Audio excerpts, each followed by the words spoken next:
It's Sunday, March 7th, and this is For Good Reason.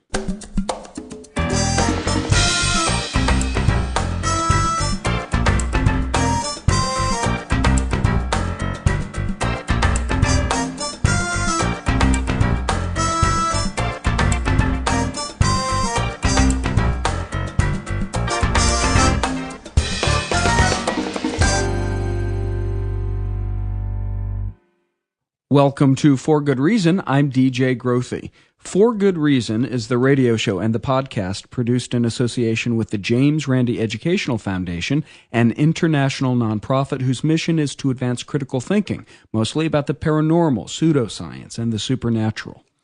My guest this week, I'm very pleased to have Lionel Tiger. He's the best-selling author of Men in Groups, The Imperial Animal, The Pursuit of Pleasure, Optimism, The Biology of Hope, and The Decline of Males. His articles have appeared in the New York Times, The Wall Street Journal, Rolling Stone, Harvard Business Review, and Brain and Behavioral Science. He's the Charles Darwin Professor of Anthropology at Rutgers University. He joins me on For Good Reason to talk about his new book, co-authored with Michael McGuire, God's Brain. Welcome to For Good Reason, Professor Lionel Tiger. I'm happy to be here. Professor, God's Brain, this book is getting quite some attention among critics and in the media. Let's start off with what you mean by God's brain. Obviously, you're not talking about there being an actual God and seeing evidence of his brain in the universe. Basically, the idea is that the brain is God's instrument. And to the extent that there is a representation of God or godliness or piety among human beings, our argument was the most sensible and likely and interesting location for that kind of deity would be the brain. The customary thing has been to talk about the soul or something equivalent to that, which seems to me an unfortunate evasion of the responsibility to look things in the face. And with the brain, we have an immense amount of new data which fall into place as a way of explaining why people are attracted to religious experience, what it means to them conceptually, intellectually, and personally, as well as sexually and morally in every which way. And we thought that it was scientifically responsible and, in a human sense, respectful to look at, if you will, where religion takes place. It may take place in churches, it may take place at revival meetings, it may take place in gospel halls, but it always takes place in brains. Religion is especially what the brain does, in other words. Well, do you remember when you were a kid, there was a toy that involved a little duck sitting on the lip of a glass, and it would dip its beak into the glass and get some water? Right, the barometric pressure thing, yeah? Right. Well, that, I think, is how the brain operates. The brain created religion, and religion feeds the brain, and it's a never-ending loop, except for people that step out, like atheists and others. But that's rather a separate issue from the large issue that, of course, we're talking about now, which is how do we explain this utterly remarkable behavior? You talked about the small number of people, rather unique people, who step out of it and kind of look at it from the outside. And you appear to me to be one of those folks. You're studying religion from a scientific perspective, not from a perspective of faith. This isn't a book that will bring you closer to God necessarily. Do you think that closes certain experiences off from you? In other words, you're one of those people on the outside looking in, aren't you? No. I was lucky enough to be in the Caribbean a couple of weeks ago, and my hosts dragged me to an Anglican service in an old Swedish church which had been built there in 1866 or something like that. I'm not normally somebody that hangs around religious services, but this was delightful because it had been Caribbeanized. And all the hymns had a lilt and a beat, and people were genuinely enjoying themselves for the act of, first of all, being there, but also because they were doing something rather lovely. And at the end of it, everyone was told to hug the person next to them and all that usual stuff, which they did, and we did. And I have to say that apart from the incomprehensible material in the sermon, the rest of it was a very pleasant way to spend the Sunday morning. Well, I get what you're saying. I've gone to Easter service at St. Paul's Cathedral. I've been to St. Peter's Basilica in Rome. You know, I'm into religion in that way. I love going to church. But as an atheist, I'm still on the outside. In other words, I'm not experiencing it firsthand. And I take it from what you just said, you're not experiencing it firsthand. You're looking at it as a scientist, as a skeptic. But on the other hand, you're not like most scientists or skeptics who turn to religion, say the new atheists, you know, in that you don't think buying into religion is necessarily a bad thing, that it makes you an idiot. You just talked about, you know, going to church in the Caribbean. For you, religion is a perfectly natural human thing, and you're just aiming to explain it with science, right? I'm a natural scientist. And if you have to agree that 90% at least of human societies, human people, experience or display some sort of thing we would call religion, you would have to be either antisocial or statistically challenged to claim that religion was abnormal. And I'm afraid that, for example, Richard Dawkins, admire him though I do, and we're buddies, we've been on panels together often enough, and he's a wonderful writer. I think that he shouldn't end up somehow implying that 90% of our species is subnormal. That violates all known rules of biology. Well, they're not abnormal in that it's natural. You look at the bell curve, most people are religious. But his point, and I think you're conceding it when you talk about the mumbo jumbo in a sermon, you don't buy that. So they might be naturally religious, but still they're wrong on the facts. This happened to be a particularly bumbly sermon. I'm not a connoisseur of sermons, and I'm not sure I accept the fact that somebody who's been ordained necessarily has the right to tell me the truth without exposure to the evidence. But nonetheless, I have to be humble here, simply because as somebody interested in human biology, I just think a religion is, in fact, amazing. When you think of the buildings you mentioned earlier in your autobiography of great masses I've heard, then you realize that people built those places. They're still building them. The two largest cathedrals in the world are being built as we speak in the United States of America, in Washington and New York City. Now, why? These are expensive. These are difficult. They require endless fundraising. And you have to somehow stand back and say, well, perhaps there's a point here that has to do with the maintenance of social structure, the maintenance of a sense of community, and that the particular set of ideas is neither here nor there. It's rather like, forgive me for seeming impious here, but it's like going to a musical comedy and you love the music and the action. The plot, well, that's something else. So, again, spoken like a religious skeptic, but you're talking about the utility of religion, that it serves real human needs. And in fact, that's one of the points of your book. So let's just get into it. Let's talk about one of your arguments, that one big thing people get out of religion is a feeling of oneness with all of humanity. I'm not saying all religion, religion when it's good, not when it's destructive. And that fellow feeling, that feeling of oneness, you and I would probably agree that it's not mystical, it's instead neurological. If you're explaining religion with science, with neurology, say, and I'm not suggesting you're explaining it away, then this feeling of oneness coming from religion actually, you suggest, comes down to a neurotransmitter, serotonin. Tell me what you mean by your argument that religious communities are actually serotonin factories.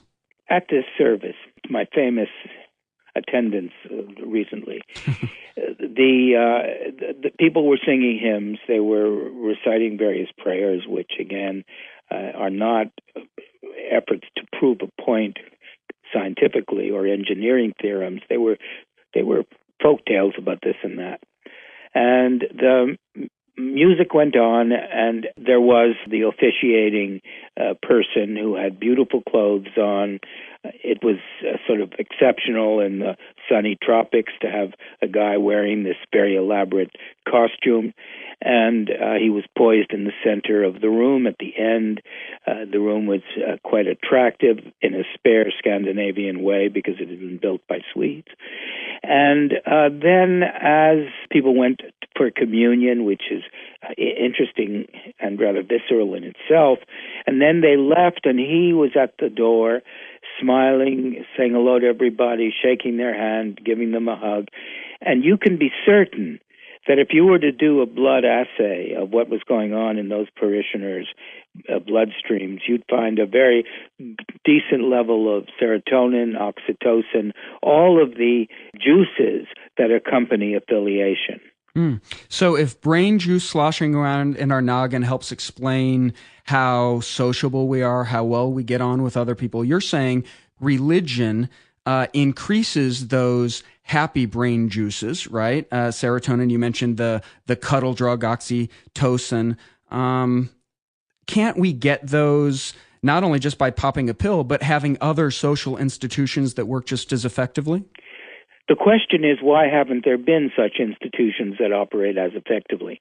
When we look at the history of the development of moral systems, which we talk about a little bit in the book, basically they all came during the period of crisis when we moved from hunting and gathering, where we lived in small communities of 200-300 people, and everyone knew that they depended on each other, and there was no question about community. Community was life itself. Then we moved to agriculture and pastoralism, and we started going to a different scale with hundreds, thousands, tens of thousands of people. And that's when you begin getting images like the Lord is my shepherd, which otherwise is very peculiar, because it involved that shift to a different scale. And I think that the people that handled that knew something that, for example, the communists didn't. They seem to have had a better theory of human nature than the communists, or, if you will, the closest precursors to the kind of social experience you're talking about, the utilitarians. They're not elegant. They don't have good music. They don't have good costumes. They don't have good buildings, really. Somehow there's a difference in the attention paid to warm elegance as a feature of Sunday morning.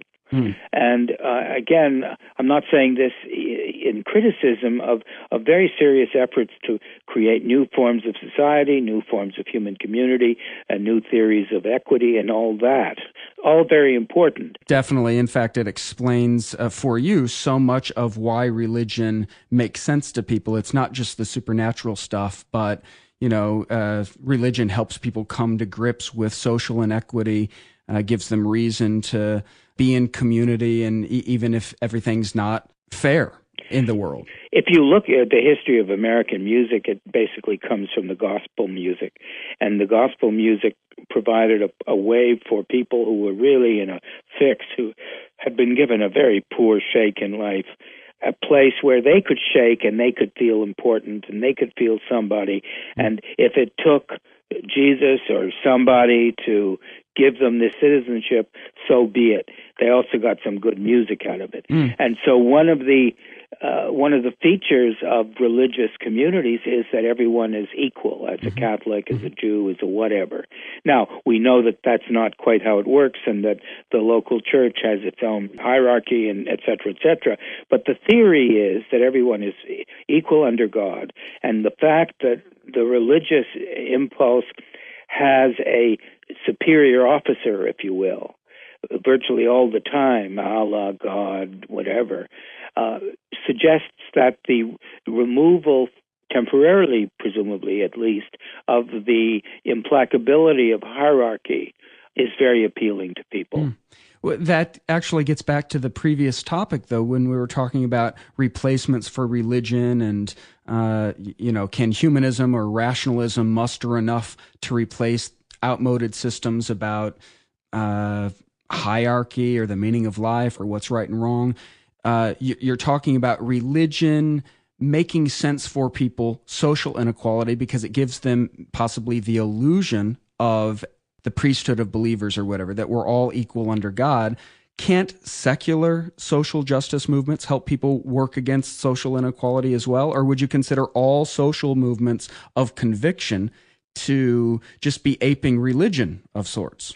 I wouldn't want to put it that way, but on the other hand, who's stopping people from having as much fun in a meeting of the Democratic Party in Minnesota as at a high mass? It's available to everybody. And the fact is that somehow the political parties, apart from the Wobblies and the early lefty union groups, which I remember singing the songs of when I was a kid, they didn't pay so much attention to the active community. Yes, you did have a kind of supranationalism, as in this land is your land, and everyone feels very teary and so on.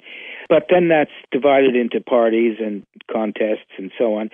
Very different from the sense of community which undoubtedly people have of affiliating to a religion by their own behavior. For example, on the corner of my street, there's I guess the man's Pakistani, a fruit and vegetable vendor, and 5 times a day he puts his forehead on the concrete and he prays.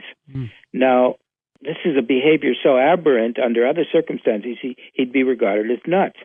But it's acceptable because he's taking part in a system that people understand, may not be understandable, but it has a kind of historic legitimacy.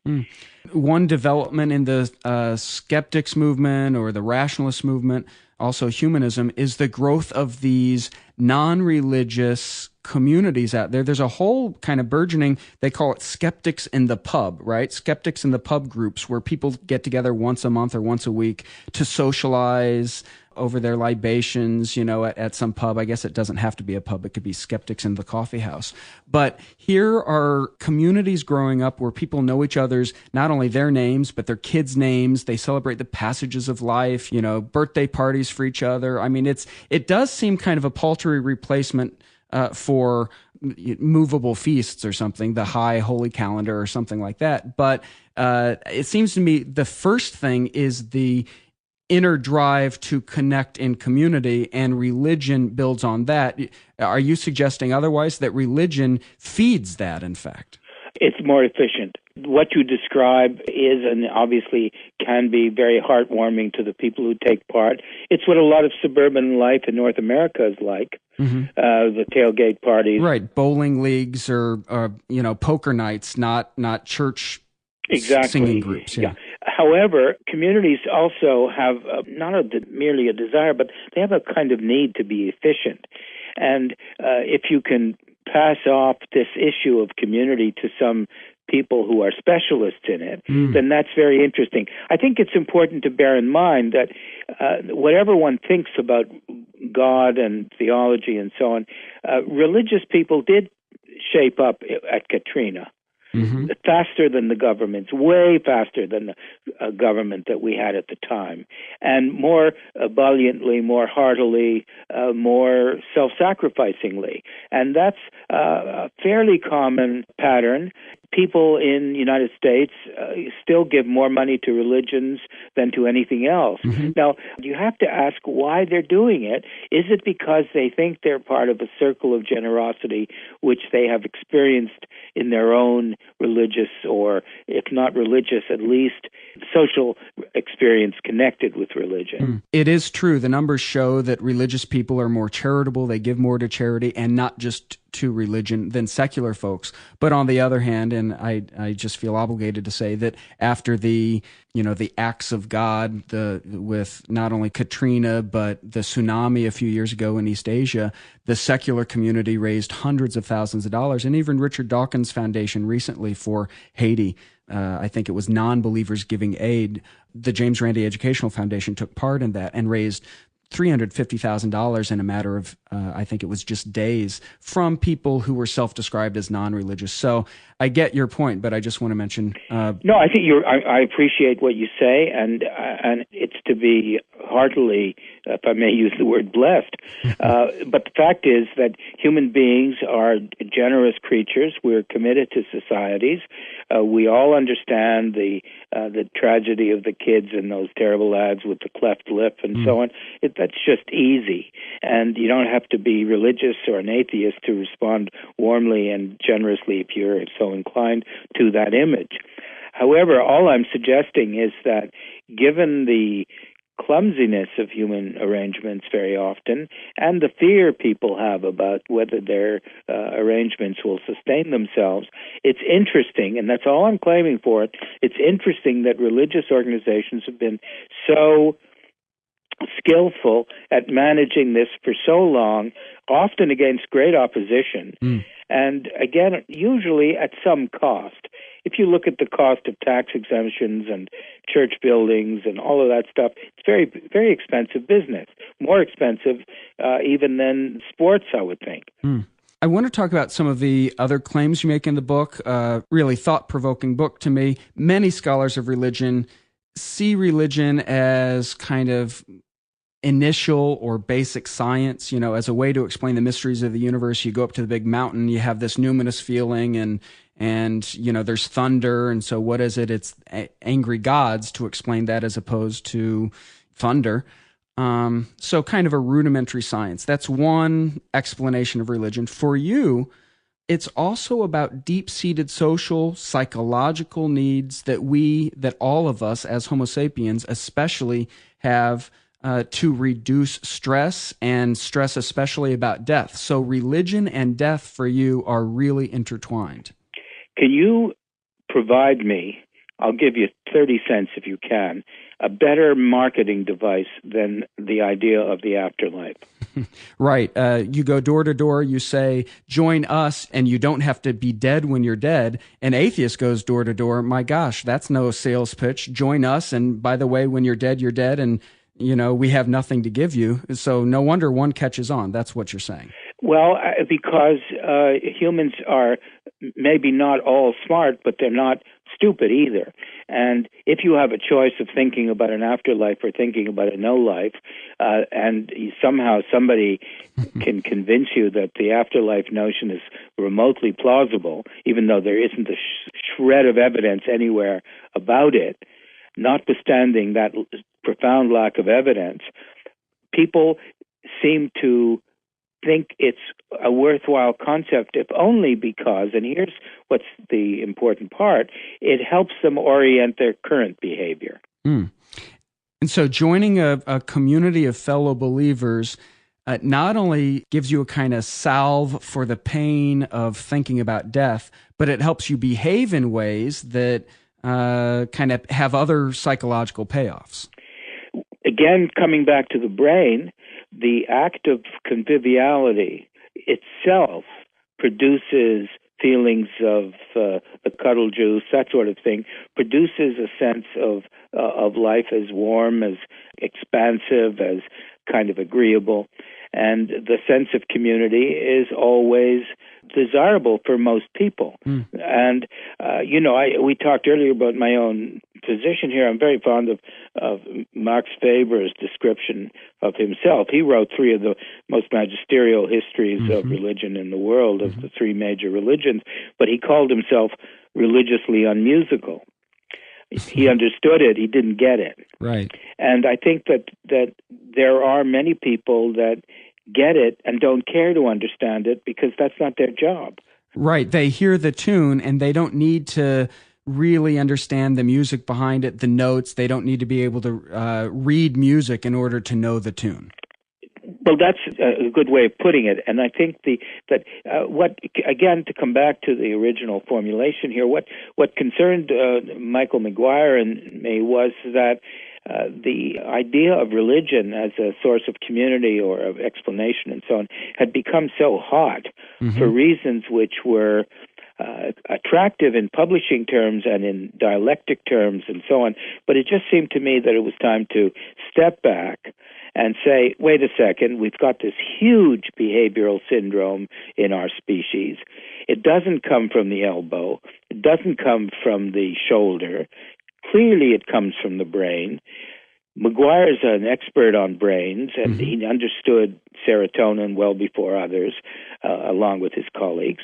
And let's make use of that. So in a really measurable way, your book is a rejoinder or a response to the new atheists. I mean, you're an atheist or a skeptic or whatever word you want to use, but you're offering what you might imagine to be a corrective to that line that says religion is bad, and if you're religious, you're dumb. I'm not offering a corrective, a helping hand. If you're saying religion is dumb, Michael McGuire and I are saying, well, maybe dumb, but sassy and happy neurophysiologically, and let's examine why. And so I think that the life of the skeptic, of the atheist, of the firebrand who thinks that any person who believes is some sort of weird, dangerous maniac, first word is relax. If you can not live in a sort of Savonarola, however you pronounce that, kind of community, like the Spaniards in 1492, if you can, as it were, choose your community, which we can't always do, then don't see this as a dire issue, because in a curious way, if you happen to be opposed to religious people, much of their activity is wholly theoretical. It has to do with the nature of God. Now, when it gets to issues about abortion and those kinds of things, which are not necessarily religious, they may as well be moral, just straight moral. Right. Then you've got a different case. But again, I somehow felt that the argument had gotten out of hand, and that we had to get back to a natural science of religion and make use of what we know is the principal instrument of religion, both coming and going, which is the brain. I'd like to let our listeners know that you can get a copy of God's Brain through our website, forgoodreason.org. Lionel, you mentioned maybe offering a helping hand to the new atheists, not a corrective, but basically saying, relax, religion is natural, let's try to explain it, not, explain it away. But what about the harm that religion causes, or do you see that as being overplayed by the new atheists? I'm not only talking fundamentalism and terrorist bombers and that sort of stuff, but the harm in, white bread American lives, when they believe too much of the supernatural. Here I agree with you that it gets to be very tricky as a personal stance, how you deal with that. At the same time, let's assume that any jihadist is crazy, and people who live with that metric in their lives clearly are exceptionally dangerous. And I have no particular recipe that would be helpful to anyone dealing with some imam somewhere that wants to have death for the infidels for breakfast. That's a separate issue. I'm really talking, and it's a limited group to address, people of goodwill, some literacy, who are interested in how and why human beings behave. It seems to me that if you want to change a system, it's essential that you understand it first. And if you want to have an impact on religious organizations, religious behavior, understand it first. Don't just, as it were, criticize it and say, you poor sap, you don't understand how stupid you really are to believe in the Holy Trinity. Well, I come back, and I've written about this before, probably the most successful religious holiday in the world is Christmas. And what is Christmas but a celebration of the fact that a woman who gets pregnant is needy, she needs help, she gets help from the community, the three wise men. And everybody celebrates the core mammalian experience, which is mother and child at their best, producing or reproducing. Now, what's so interesting in terms of the contemporary situation we face with male and female differences and deadbeat dads and the like is the brilliant stroke that because Mary is a virgin, Joseph is not a father, not the deadbeat dad. And the responsibility for welfare goes to the community, and the community steps up. Right, leaving aside cheeky responses like, was God the deadbeat dad there? Or Exactly. any of that stuff. All of that. Yeah. But as a story, it is universally understandable at some limbic level. Mm-hmm. I don't think anyone would sit down and have a kind of serious logical discussion of this. Right. But you can have a biological discussion of it. And that's why I think it's so interesting that we understand the reasons for many of these rituals and observations and so on, because very often you will find that they correspond to some very basic human needs, uncertainties, perplexities, and skills. So that's basically the big push of this book, God's Brain, that almost everything religion does for us is something, it's kind of a loop. It's something both our brains do and our brains need done for our brains, right? So provides all these social needs, meets those. It governs reproductive life, right, which is always turbulent. Well, you mentioned abortion a few minutes ago. Let's talk about sex and religion, because religion not only governing the reproductive life, but it enters into really every aspect of human sexuality. Most people think of only fundamentalists focusing on everyone's sex life, but you actually see religion of all stripes and all around the world in every culture getting entangled in sex. So the question is, why is that? Just because it's that basic? Why does widespread supernatural belief about life after death or God taking care of us always seem to actually come around to personal matters of sexuality? Because sex is so powerful, it's so attractive, so much fun. Men and women are wired for it practically until they die, certainly until they're 50 or 60. And you have a group of humans, females, who spend a great deal of time, energy, and change on their appearance, and it's not just pride, but it is part of the whole reproductive game, and they know that. Yeah, it's mating rituals, all that. All that. And so it's a very important process, and religious organizations try to intervene at every stage: birth, communion, bar mitzvah, marriage, and so on, death, finally. But the reason is, I think, because they're too difficult, I think, to work out entirely on one's own. And the dream of the sort of psychologically Renaissance person who can figure out every ritual, every move in life, every obligation, and every right, that's very hard to do. It takes a huge amount of effort. Bertrand Russell was very unusual. And people like him are very unusual. Most people haven't got the time. They're running for a bus. Most people don't have what it takes to invent oneself, kind of make one's life a work of art. Instead, you need institutions to fit into, you're saying. It's easier, and that's, well, again, we have a chapter on primates. That's what primates do. If you're a self-willed, self-controlled primate, you're doomed. You can't make it alone. You've got to be in a group. And the stories we tell about how primates interact in a way that is almost like a religious service is to me somewhat convincing, or actually very convincing, of the fact that they too understand the importance of communities. So just now, and I don't want to get off track because I want to stay on religion, or at least get back to religion, but right now it seemed like you were using the term community and the term religion interchangeably.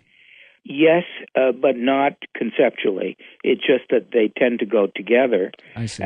Empirically. If you look at an institutional structure of a community, very often it's the churches that have a role to play, more than garages, say, right, in organized terms. Understood. I want to get back to sex, one of my favorite topics. You know, religion is really... I know nothing more fascinating than to study religion, but sex is a close second, maybe. Even liberal religions, even religions that you would think would not be interested in human sexuality, they seem to be all kind of worked up about human sexuality as well, but on the other side, kind of to oppose the puritanical or the fundamentalist take on human sexuality. So reproductive rights, the liberal churches are all activists in a pro-abortion sort of way. They're all pro-gay rights, not just kind of saying to each his own, but they're actually advocating for a different take on this specific topic in human sexuality. So it's really across the board. It's not just a sliver of religion that's all wound up about human sexuality. It's all religion in a sense. Yes, but you have also to ask yourself, what is the function of a church in affecting reproductive success? I'm talking here in terms of having good, healthy, viable, themselves reproductive offspring. Just an interesting case in point. There has been some talk of a male contraceptive that men can take, and not the condom, but a chemical. And so they will not be fertile. And it appears that so far there's been a lot of opposition to this from guess who? Women. And why is that? Because one of the ways men and women get married and get together is people get pregnant. And my last book, The Decline of Males, dealt extensively with the consequence of female-controlled conception or contraception, so that males no longer knew who their children were because women could, and I believe should, be able to decide themselves what their reproductive status shall be. But this meant that men lost what in biology we call paternity certainty in a rather sharp manner, and could no longer really be sure that the child that their woman was bearing was necessarily theirs. And the consequence of that is that a lot of men simply escaped the game or left the game and became, as I put it in my book, they became outlaws rather than in-laws. And so we now find a really new reproductive situation. For example, for the first time in England, there are more unmarried women than women. And in France, this kind of goes against the fundamentalist Christian notion in the States that unwed mothers lead to social ills. But in France, there are more unmarried mothers of children than there are married. I'll have to dig up the exact statistic, but this kind of data is marshaled forth to argue against things like gay parenting or single mother parenting, that you need one man, one woman, and France hasn't fallen apart. You're just suggesting that everything's changing, but so how does religion enter into that? Well, religion essentially, I think, had been a way to discipline the males. Everyone said that you need religion to keep the girls pure so that they will be virgins on their wedding night. And in some places, as you know, the bed sheets would have to be draped out over the parapet, and there had to be a blood stain signifying virginity. But the importance of the religious pattern is to keep the males in line. So have we lost something with religion not keeping the men in line? I wouldn't want to make a comment on that. It's above my pay grade, as it were. But I think that if you talk to a lot of women in big cities or small cities who are very well educated because they knew they had to take care of themselves, and ask them about their reproductive careers, they'll go on about their productive lives, fine.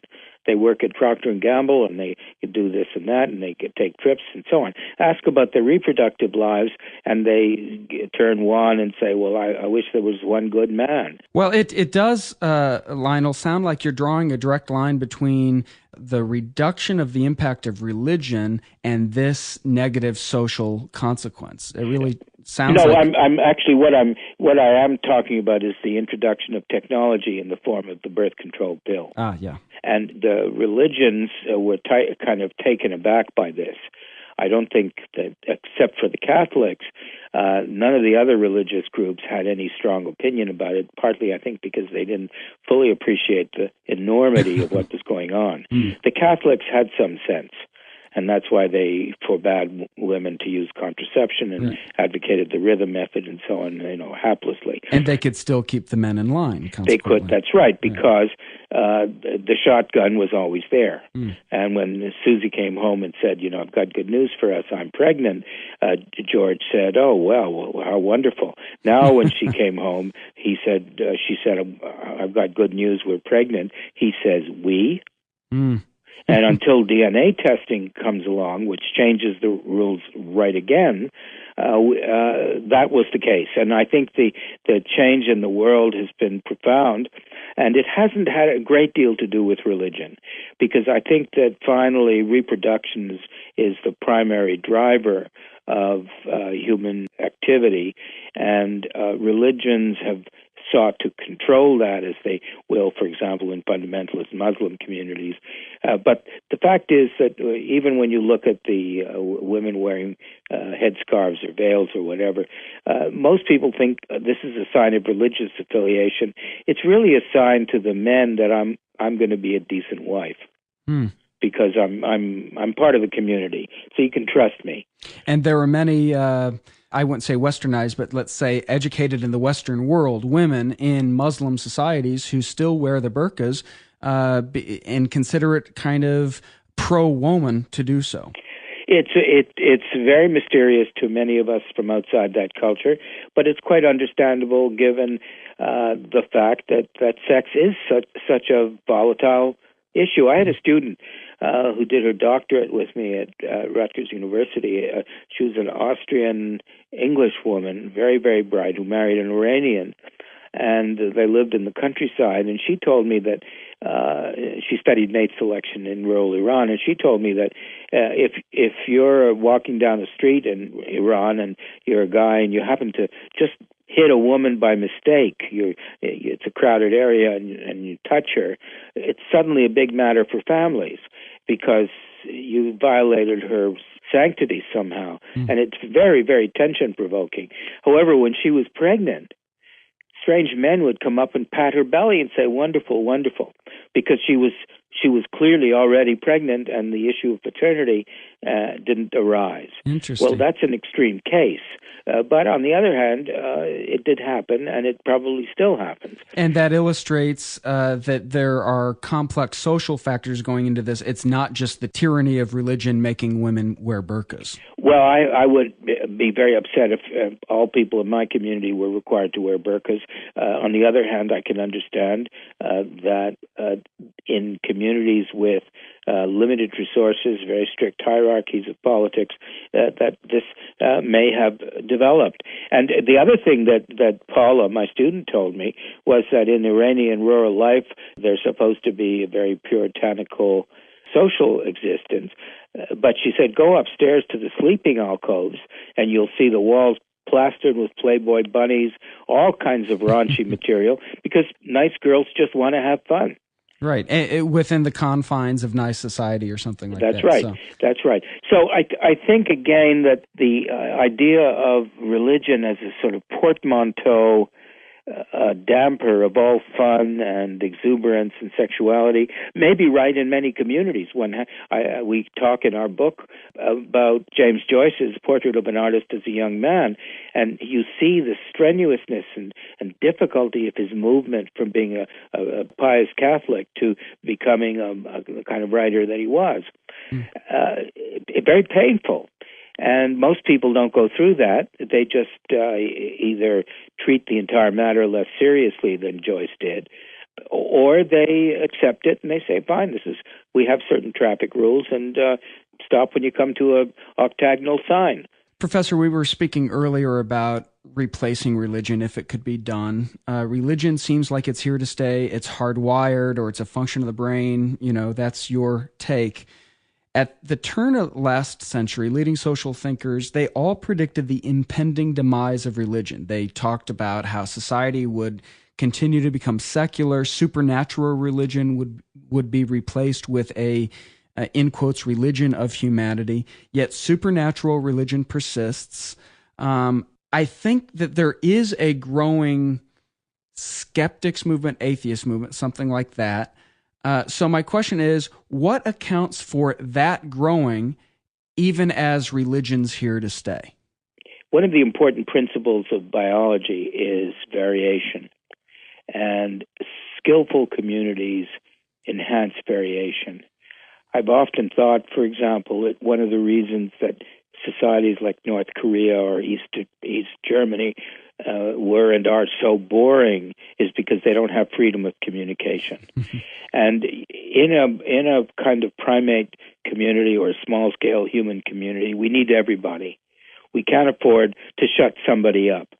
You might have somebody who's a diabetic, who's getting up early in the morning and saying, "We've got to get some food today. Let's go hunting right now." Half the community says, "Oh, I just want to turn over and go back to sleep." No, says this unusual figure, and they go out and they get something, or they don't. But basically, my point is that trying to restrict the nature of communities, either as 1492 Spain or 2010 North Korea or any other of these exceptionally rigid communities, if you're going to do that, you might well lose out. And when people are highly regimented, they lose fertility of imagination, a sense of nimbleness, a sense of experiment, and so on. And so I can be perfectly happy seeing a skeptic's meeting on the fallacies of the Holy Trinity and a church called the Holy Trinity.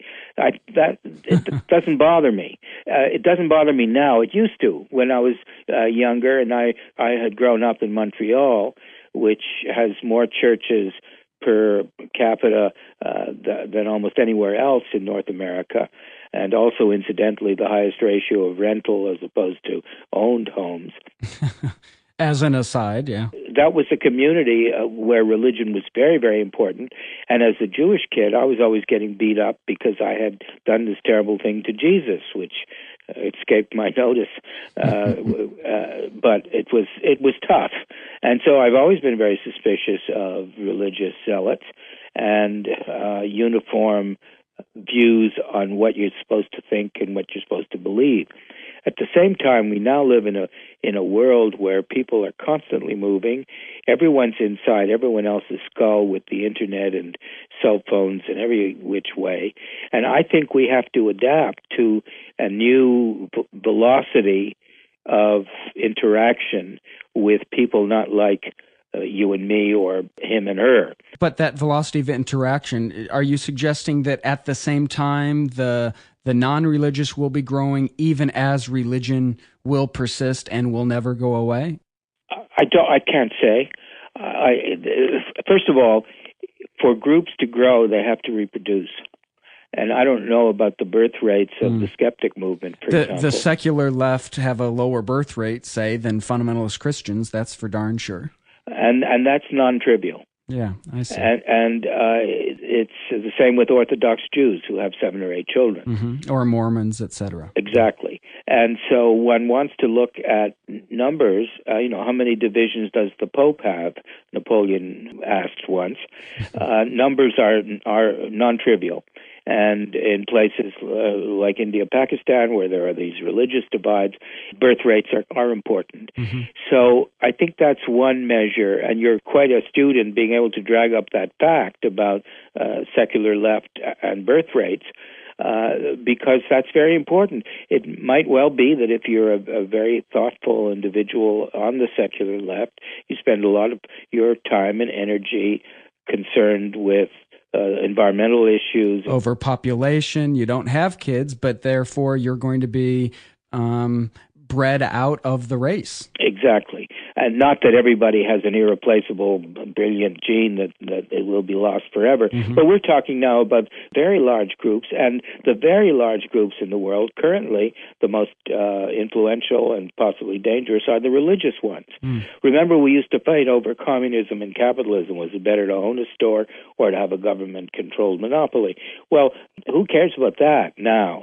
And now you find people lining up on grounds of what's called Western society, which is essentially Christian, I guess, Judeo-Christian, or Islamic society, and in the middle you have Europe with a measure of bafflement about its inability to deal with its own complexity, as we're currently seeing in Greece. And somehow, I'm not, though I wrote a book on optimism, The Biology of Hope, which is why I was interested in what religion did, I'm not sufficiently optimistic about any set of arrangements to think that they are irrevocably going to increase and improve. The opposite may well be true. Well, on that optimistic note, Professor, thank you for joining me for our discussion. Very much appreciated it. Well, I enjoyed it myself, and I wouldn't mind going on about it, but I know everyone has their limits, including your audience. No, I know, at least I think I know my audience. They'd be up for hours more, so we'll have you back on the show to be sure. Thank you. Thank you.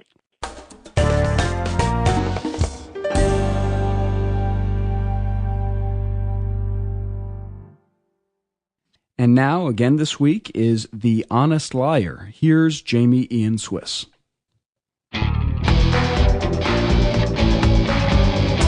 Hey, sports fans. What's the most deceptive American sport?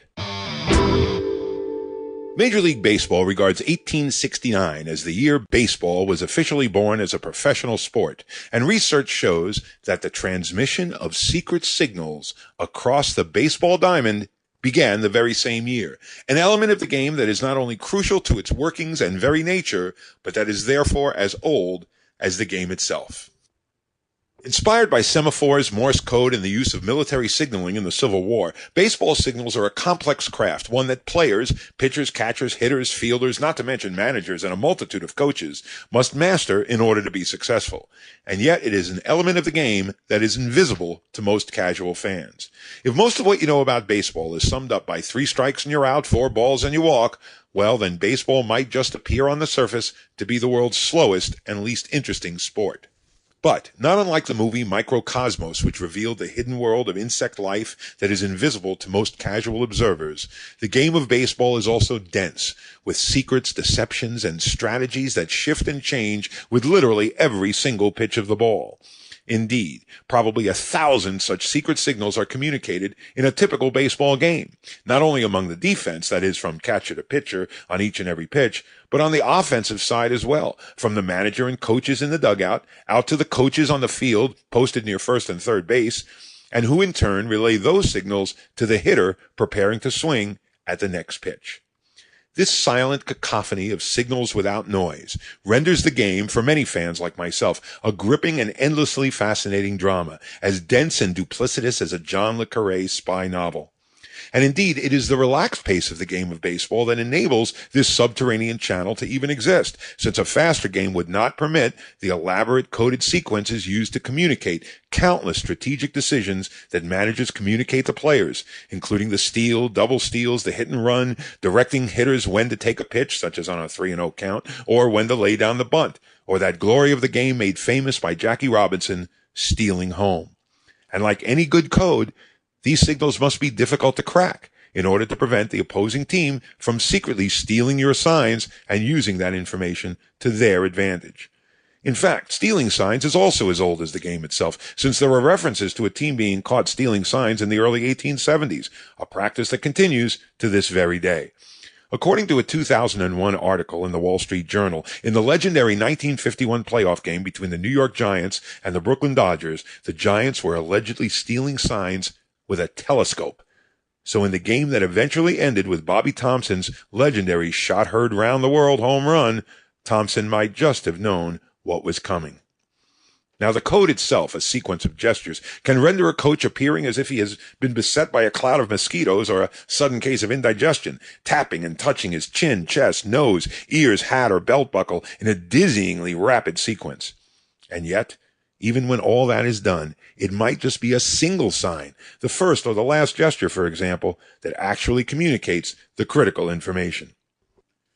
Of course, if the team that is hitting has a runner on second base, then the other team must be prepared to change their signs so as to prevent the runner from stealing them and signaling the next pitch's location to the hitter. How does he do that? Well, one possibility is that as the runner leans forward preparing to run, he touches a knee with one of his hands. Left hand means one side of the plate. Right hand means the other. And now his teammate, the batter, is ready for the location of the next pitch, a potentially devastating advantage. But what about the rules, you ask? Well, there actually is no rule against stealing signs because signaling is such a fundamental element of the game.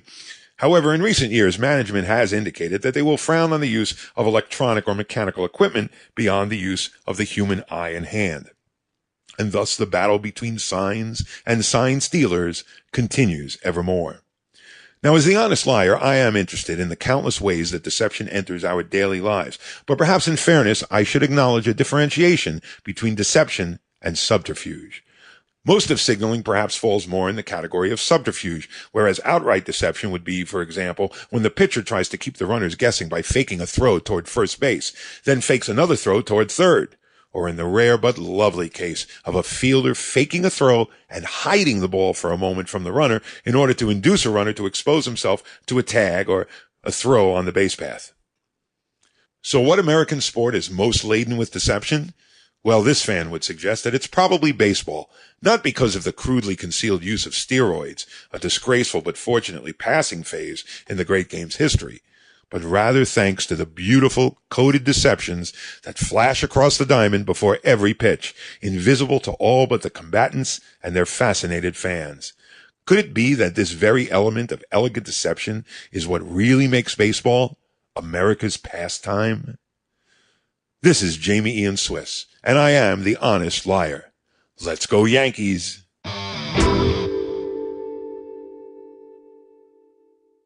Thank you for listening to this episode of For Good Reason. To get involved with an online conversation about this episode, join our discussion at forgoodreason.org. Views expressed on For Good Reason aren't necessarily the views of the James Randi Educational Foundation. Questions and comments on today's show can be sent to info@forgoodreason.org.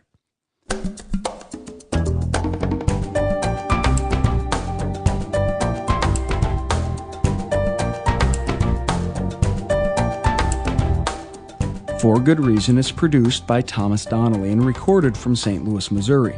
Our music is composed for us by Emmy Award-nominated Gary Stockdale.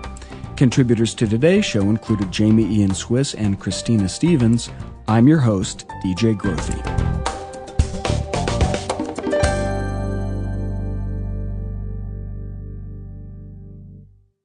In other words, I'm not experiencing it firsthand, and I take it from what you just said, you're not experiencing it firsthand. You're looking at it as a scientist, as a skeptic, but on the other hand, you're not like most scientists or skeptics who turn to religion, say the new atheists, in that you don't think buying into religion is necessarily a bad thing, that it makes you an idiot. You just talked about, going to church in the Caribbean. For you, religion is a perfectly natural human thing, and you're just aiming to explain it with science, right? I'm a natural scientist. And if you have to agree that 90% at least of human societies, human people, experience or display some sort of thing we would call religion, you would have to be either antisocial or statistically challenged to claim that religion was abnormal. And I'm afraid that, for example, Richard Dawkins, admire him though I do, and we're buddies, we've been on panels together often enough, and he's a wonderful writer. I think that he shouldn't end up somehow implying that 90% of our species is subnormal. That violates all known rules of biology. Well, they're not abnormal in that it's natural. You look at the bell curve, most people are religious, but his point, and I think you're conceding it when you talk about the mumbo-jumbo in a sermon, you don't buy that. So they might be naturally religious, but still they're wrong on the facts. This happened to be a particularly bumbly sermon. I'm not a connoisseur of sermons, and I'm not sure I accept the fact that somebody who's been ordained necessarily has the right to tell. But that's rather a separate issue from the large issue that, of course, we're talking about now, which is how do we explain this utterly remarkable behavior? You talked about the small number of people, rather unique people who step out of it and kind of look at it from the outside. And you appear to me to be one of those folks. You're studying religion from a scientific perspective, not from a perspective of faith. This isn't a book that will bring you closer to God necessarily. Do you think that closes certain experiences off from you? In other words, you're one of those people on the outside looking in, aren't you? No. I was lucky enough to be in the Caribbean a couple of weeks ago, and my hosts dragged me to an Anglican service in an old Swedish church which had been built there in 1866 or something like that. I'm not normally somebody that hangs around religious services, but this was delightful because it had been Caribbeanized. And all the hymns had a lilt and a beat, and people were genuinely enjoying themselves for the act of, first of all, being there, but also because they were doing something rather lovely. And at the end of it, everyone was told to hug the person next to them and all that usual stuff, which they did, and we did. And I have to say that apart from the incomprehensible material in the sermon, the rest of it was a very pleasant way to spend the Sunday morning. Well, I get what you're saying. I've gone to Easter service at St. Paul's Cathedral. I've been to St. Peter's Basilica in Rome. You know, I'm into religion in that way. I love going to church, but as an atheist, I'm still on the outside. Another me the truth without exposure to the evidence. But nonetheless, I have to be humble here, simply because as somebody interested in human biology, I just think a religion is, in fact, amazing. When you think of the buildings you mentioned earlier in your autobiography of great masses I've heard, then you realize that people built those places. They're still building them. The two largest cathedrals in the world are being built as we speak in the United States of America, in Washington and New York City. Now, why? These are expensive. These are difficult. They require endless fundraising. And you have to somehow stand back and say, well, perhaps there's a point here that has to do with the maintenance of social structure, the maintenance of a sense of community, and that the particular set of ideas is neither here nor there. It's rather like, forgive me for seeming impious here, but it's like going to a musical comedy and you love the music and the action. The plot, well, that's something else. So, again, spoken like a religious skeptic, but you're talking about the utility of religion, that it serves real human needs. And in fact, that's one of the points of your book. So let's just get into it. Let's talk about one of your arguments, that one big thing people get out of religion is a feeling of oneness with all of humanity. I'm not saying all religion, religion when it's good, not when it's destructive. And that fellow feeling, that feeling of oneness, you and I would probably agree that it's not mystical, it's instead neurological.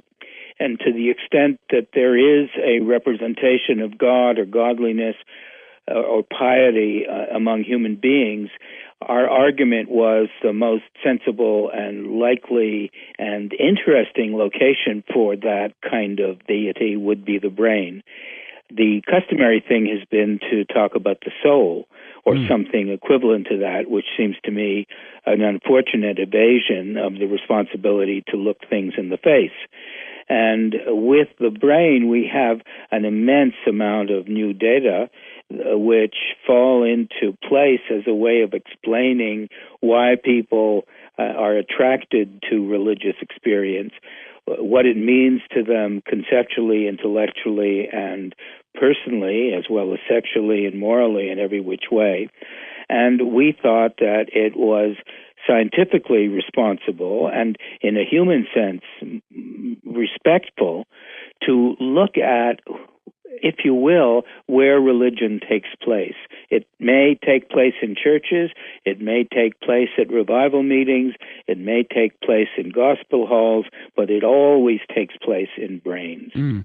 Religion is especially what the brain does, in other words. Well, do you remember when you were a kid, there was a toy that involved a little duck sitting on the lip of a glass, and it would dip its beak into the glass and get some water? Right, the barometric pressure thing, yeah? Right. Well, that, I think, is how the brain operates.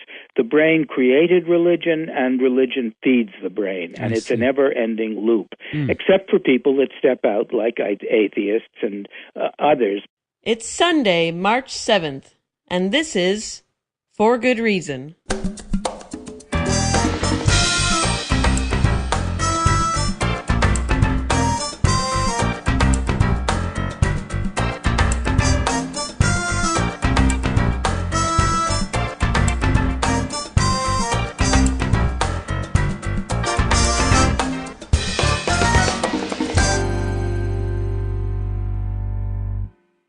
Welcome to For Good Reason. I'm DJ Grothy. For Good Reason is the radio show and the podcast produced in association with the James Randi Educational Foundation, an international nonprofit whose mission is to advance critical thinking, mostly about the paranormal, pseudoscience, and the supernatural.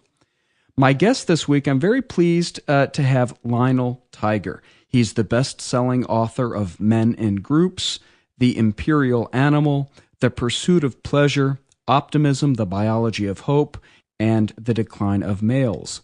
His articles have appeared in the New York Times, the Wall Street Journal, Rolling Stone, Harvard Business Review, and Brain and Behavioral Science. He's the Charles Darwin Professor of Anthropology at Rutgers University. He joins me on For Good Reason to talk about his new book, co-authored with Michael McGuire, God's Brain. Welcome to For Good Reason, Professor Lionel Tiger. I'm happy to be here. Professor, God's Brain, this book is getting quite some attention among critics and in the media. Let's start off with what you mean by God's brain. Obviously, you're not talking about there being an actual God and seeing evidence of his brain in the universe. Basically, the idea is that the brain is God's